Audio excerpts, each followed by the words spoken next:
Hi, welcome to the Carnivore Stories podcast with me, Alyssa Grubner. The carnivore way of eating completely transformed my life, and it's stories just like the ones you'll hear on this podcast that kept me going every step of the way.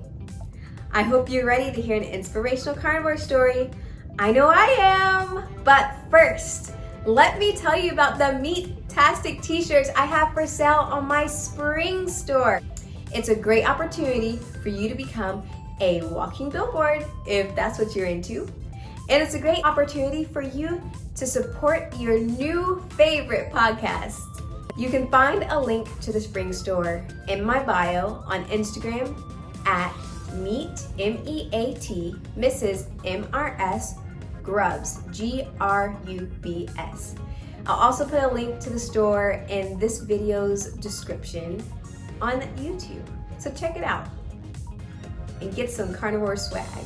Welcome to episode 29 of the Carnivore Stories podcast.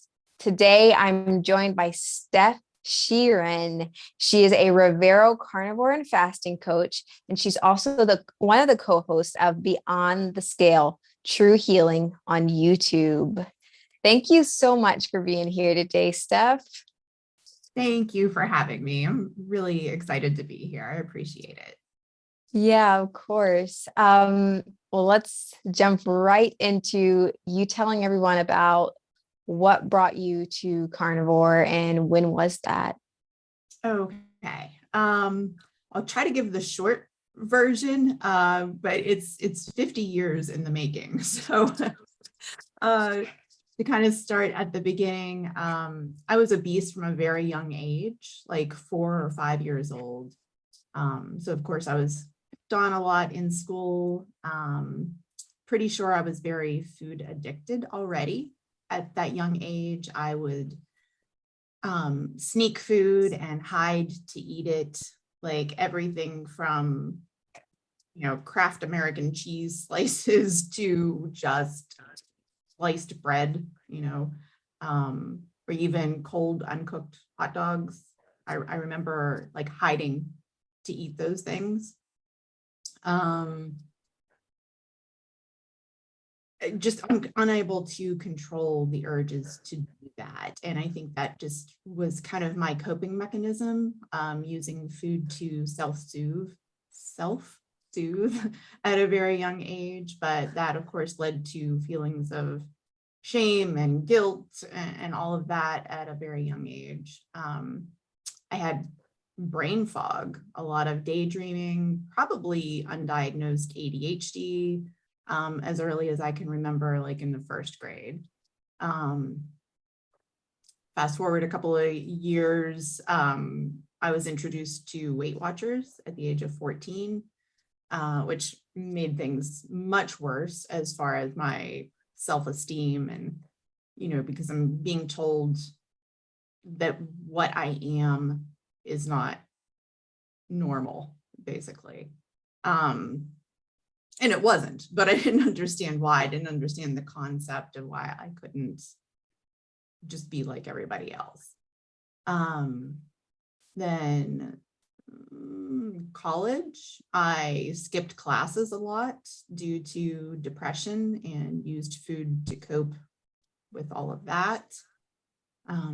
Left college at the end of my freshman year, and had my first thought that I might be actually addicted to food, but I had no idea what to do with that information. I kind of had this epiphany, like, I can't control the urge to do this. I remember digging through couch cushions, trying to find loose change or, a couple of bucks so I could go to the store and get my next sugar fix. But I didn't know how to stop it or exactly what that meant.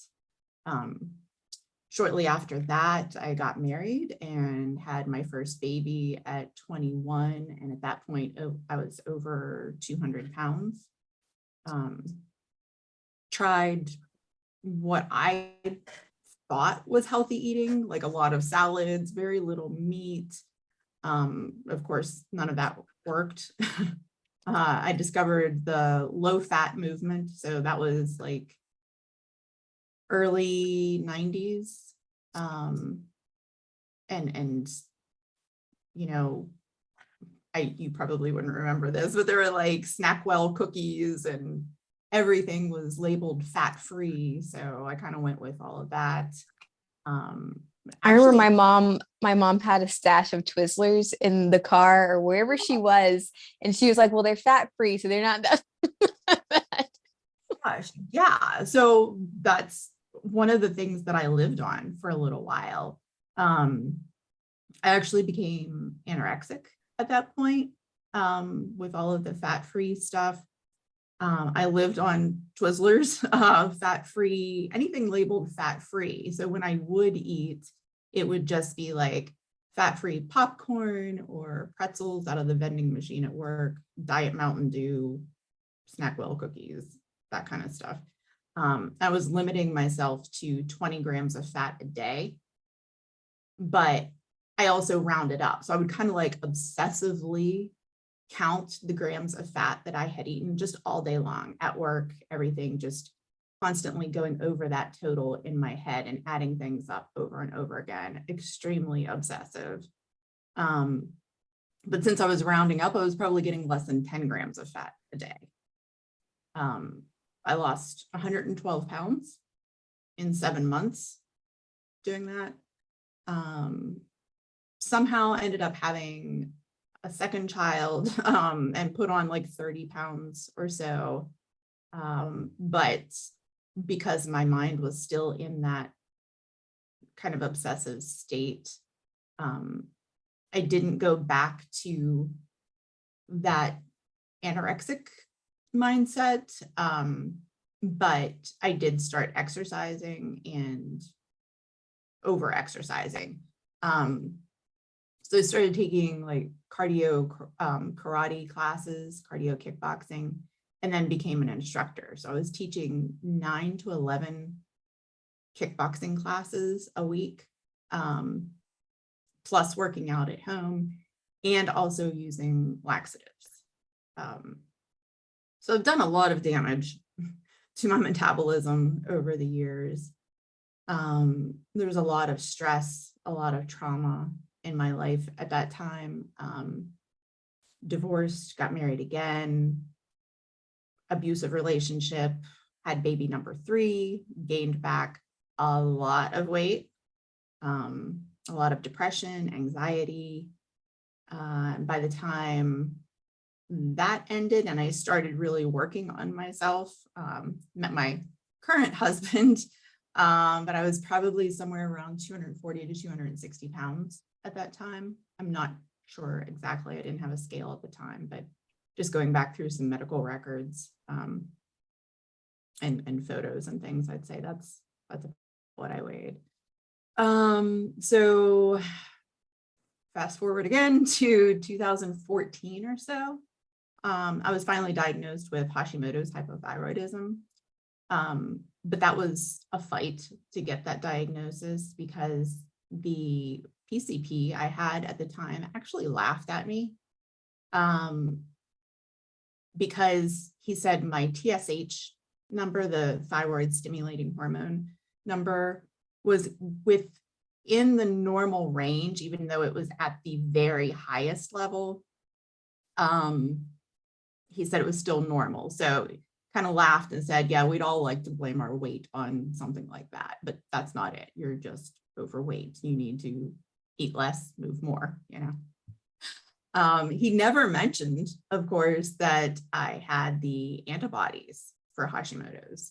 I didn't find that out until I went to an endocrinologist who confirmed that I did have Hashimoto's, put me on thyroid medications, along with metformin and spironolactone, because I also had PCOS, endometriosis, and hirsutism.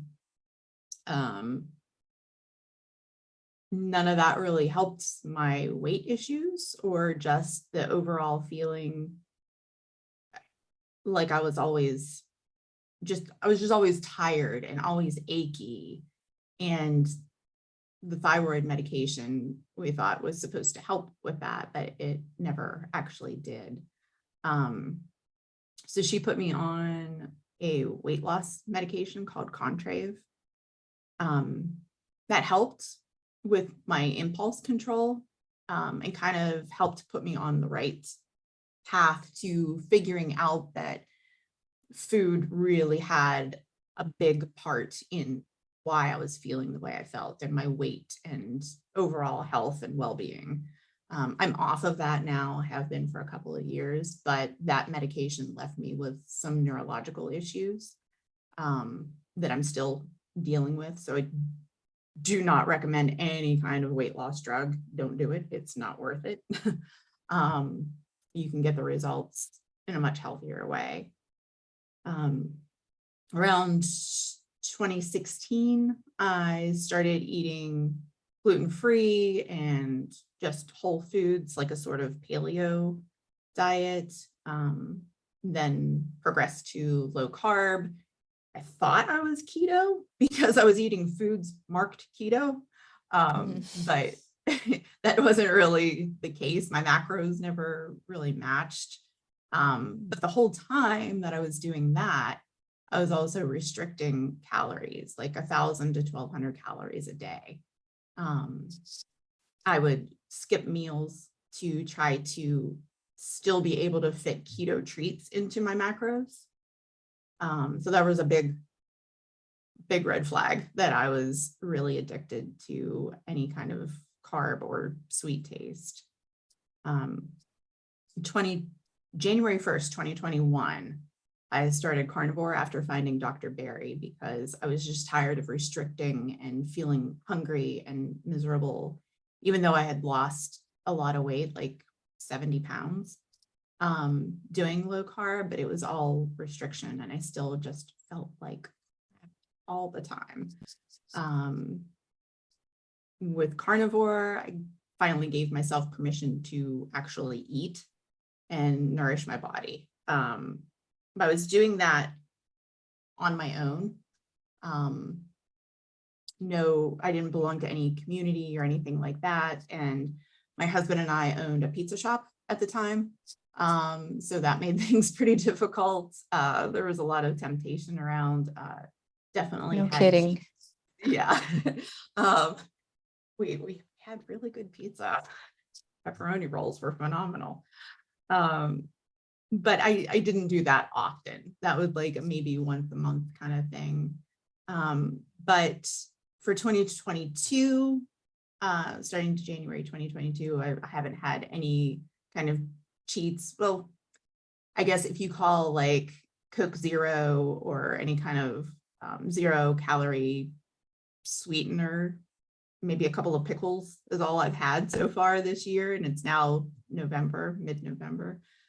So 11 months with no cheats and the cravings are gone. And I'm feeling pretty good. Yeah. Wow. No, that was perfect. That was great. What really stood out to me is I feel like our stories have some parallels because I remember I was addicted to food by 4 or 5, and I grew up, getting made fun of at school. I was a 130-pound first grader. And so I knew that, I was a fat kid. And what made it worse, though, what made my relationship with food so much worse, my relationship with my body so much worse, was when my dad started putting me on diets when I was, a young kid and in my teens, because it was like, well, not only am I getting it at school, but dad's saying something's really wrong with me. And he would say, kids are going to keep making fun of you and you're going to have a heart attack and all these things. And that it didn't, none of that ever made me want to eat any less or, ever find out how to feed myself right. It just made things worse. And so you dealt with some binge eating and some secret eating. And when I was keto, low carb also, I was still binging on keto treats. Like if I could make something like crazy with keto foods. Like I'd make a keto ice cream sundae and I thought it was healthy because it said keto on the ice cream, and I would mix like butter with cocoa powder and make a chocolate drizzle. And I'm like, oh, this is so much better than the real thing. It was But better, but still not good, right? And still yeah, keeping that addiction yeah. alive. Yes. And I never in my entire life, I never knew it was possible. I never experienced, just not being feeling shackled to food until carnivore. And so you experienced something similar, right? Right. Coming to carnivore, it's given you some freedom. Yeah. And that was just it. You use the word shackled. That's exactly how I felt. And that was the power of that addiction to anything sweet. Um, or in our minds, we can say, well, at least it's not sugar, at least it's not, the normal or real thing, whatever you want to call it. But that doesn't mean that it was good for us either. Mm-hmm. And just that addiction and keeping you you're really just enslaved to food at that point. Like that's all you can think about. Like I said, I was restricting. I would skip meals. I would skip dinner so that I could have all the keto treats that I Mm-hmm. couldn't stop thinking about. Yeah. And so the name of the show you co-host is Beyond the Scale. Does Right. that have significance to your journey also? Have you been able to move beyond the scale? Because I know for me, for a long time, it was all about what the scale says. And, that dictated everything, but finding true healing, like the name of the show says, the scale has no power over me anymore. Have you had a similar experience? Yeah, similar in that that's not my goal anymore. My goal is just continuing to feel as good as I feel right now.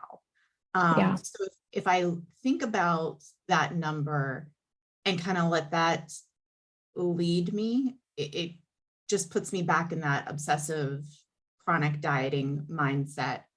And I realized once I came to carnivore that the number on the scale really didn't matter. I still have a number in my head that I would like to see on the scale, and it's like 20 pounds less than what I am right now, but that's not my focus.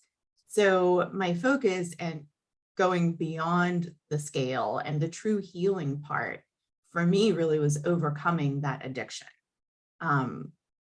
Being food addicted and having food obsessive thoughts just dictate my entire day, dictate my mood, and everything that I did, causing irritability and all of that. It's so freeing when you let go of that need to be a certain number or a certain Mm-hmm. size. And, it heals your mind, it heals your soul, really. And focusing on the health benefits of healing and eating properly versus being a number or a size. Yeah, absolutely. Yeah. I mean, because I've weighed a lot less than I do now, but my health was in the toilet. It was in the absolute toilet. And this is the healthiest I've ever been.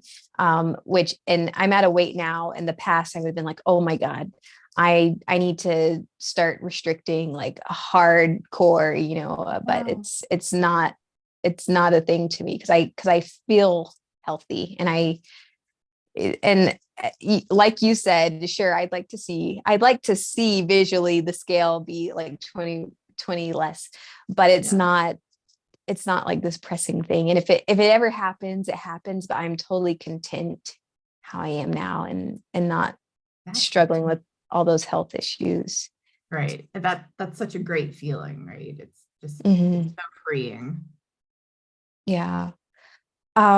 So did you have any issues adapting to the carnivore diet? I kind of did. Um, so I remember being, oh gosh, that was probably this year. Like once I stopped all of the cheats, um, yeah, I had probably 10 days where I was just so incredibly tired. Mhm. Like felt like my body weighed 1,000 pounds. Like it was just such a struggle to move and to accomplish anything. And yeah, that was kind of my adaptation in the second year of carnivore, really, because like I said, I wasn't having those cheats or anything. So I don't know if that was um, kind of readapting or maybe oxalate dumping or something like that. But yeah, just being very, very tired. Okay. Okay. How about your digestion? Were you okay? Because you said you were low carb before, so maybe you had already added in more fats and meats into your diet. Was digestion an issue for you at all? Not until kind of recently when I went high fat. Okay. Um, so I mean, I had some digestive issues here and there before carnivore.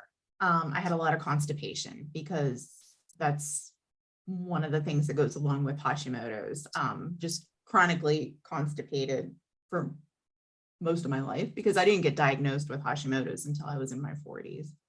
Um, but then occasional bouts of diarrhea, probably when I had some higher fat than what I was used to.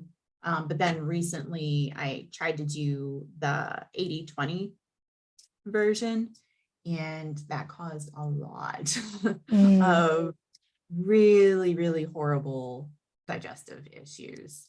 Um, so I just kind of backed off of that. I tried all of the kind of remedies to try to get over that. The only thing that really helped me get through that was electrolytes, and I made some um, gelatin, like unflavored beef gelatin, but I would add flavored electrolytes to it, stevia flavored electrolytes, and full fat plain Greek yogurt.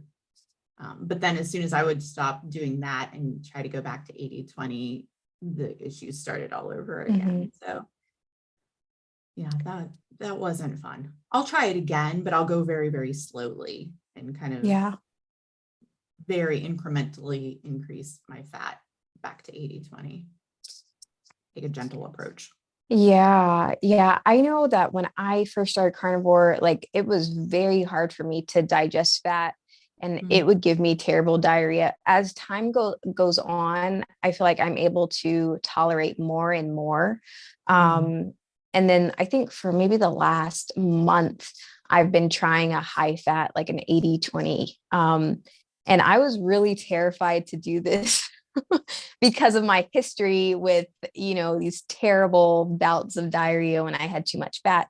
yeah. Um, and it's been going okay. It's not been like how I imagined it would be. And something that's really been helping me is I have added in an HCl supplement Oh, um, with pepsin. And I feel like that really helps me to digest the fat better. Without it, I'm not having diarrhea with doing the high fat, but I will get really nauseous if I don't take that HCl oh, with my okay. meal.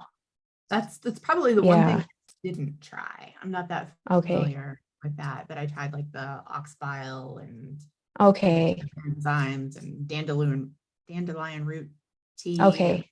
oh, all Yeah. that. Well, you know what, Steph, if you do get back around to trying a higher fat, I would totally recommend it. It's really cheap.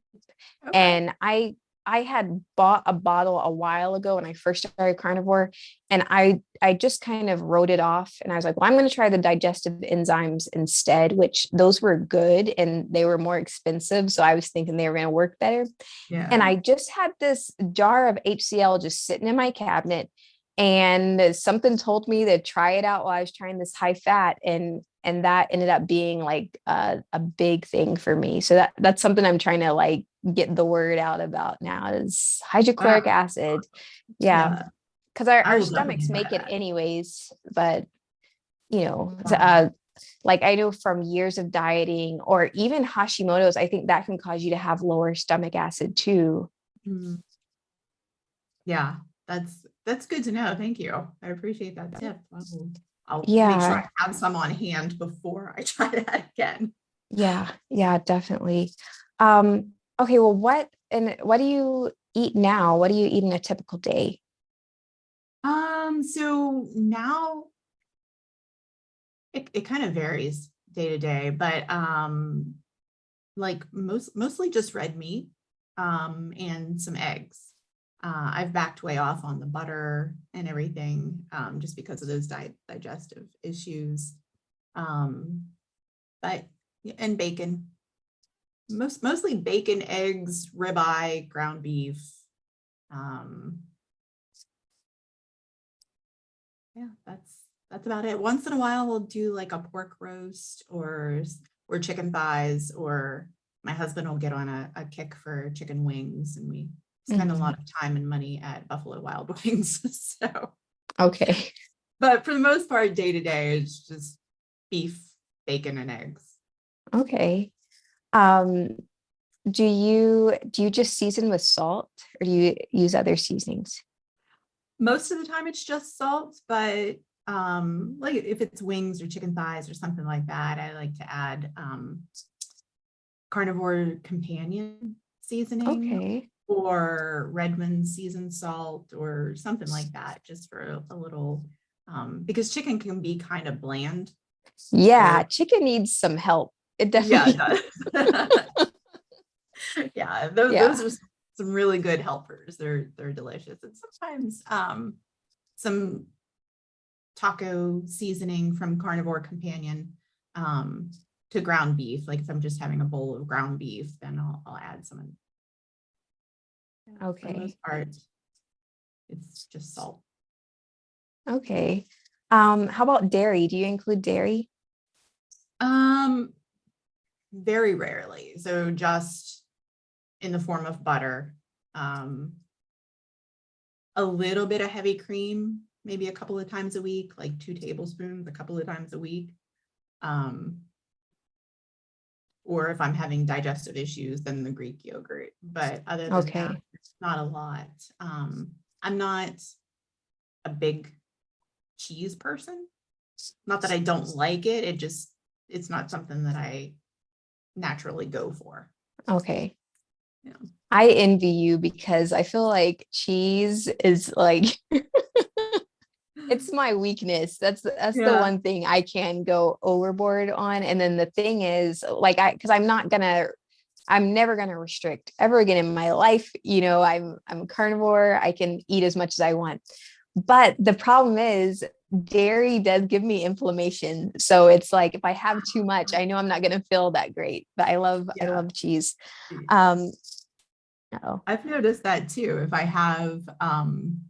do end up with like sour cream, or if we're at I don't know, like a holiday or a birthday, like a party or something like that, and I pick at some cheese because there's not much else for me to eat there.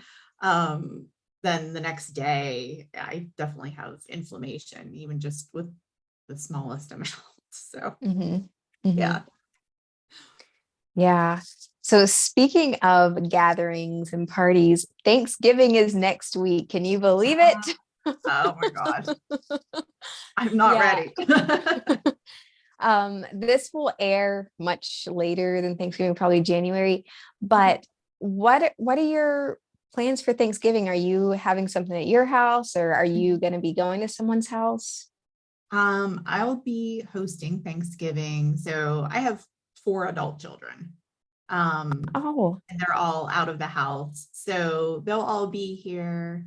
I'll make sure that obviously there will be a turkey, like carnivore deviled eggs and probably some cheese and maybe like some salami and things like that.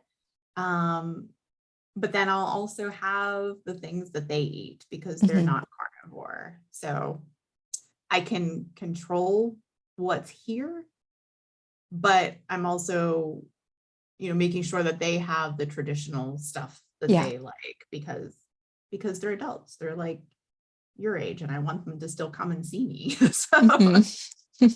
I've got to offer them something, right? Yeah. Yeah, that's awesome. And I know you were talking about your kids earlier, but then when you say I've got 4 adult kids, and like it caught me by surprise a little bit. I was expecting some of them to be younger. Because Steph, you look amazing. You look great. Thank you. Thank you. I'm Yeah, 50 years old as of January. yeah.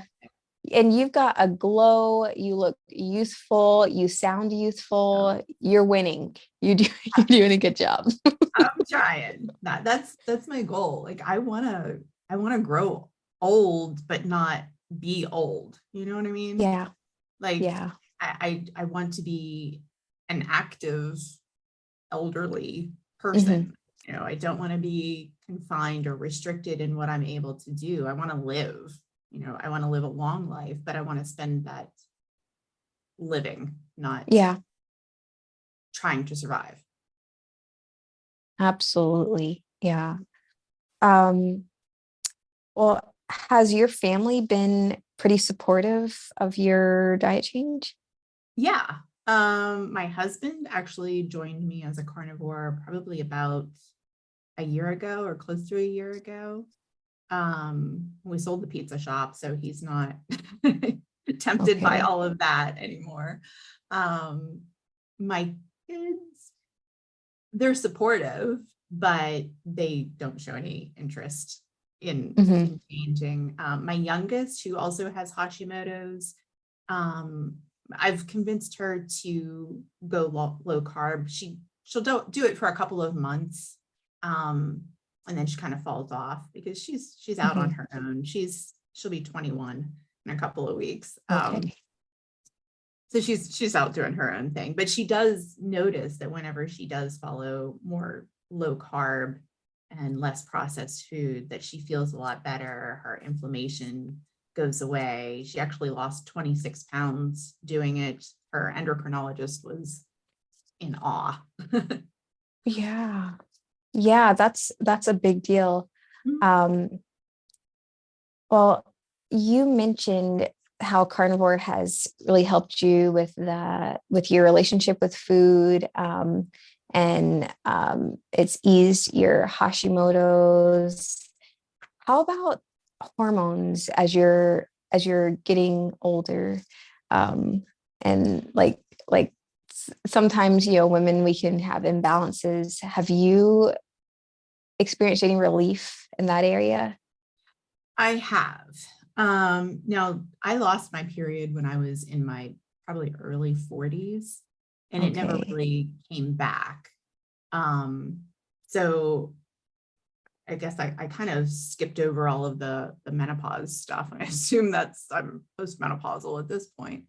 But I did have a lot of hormone issues as far as like the hirsutism that I mentioned. And that's where women grow like a coarse hair on their chin. Yeah. That has greatly improved. I stopped taking spironolactone. That's what that was prescribed for. Stopped taking that years ago.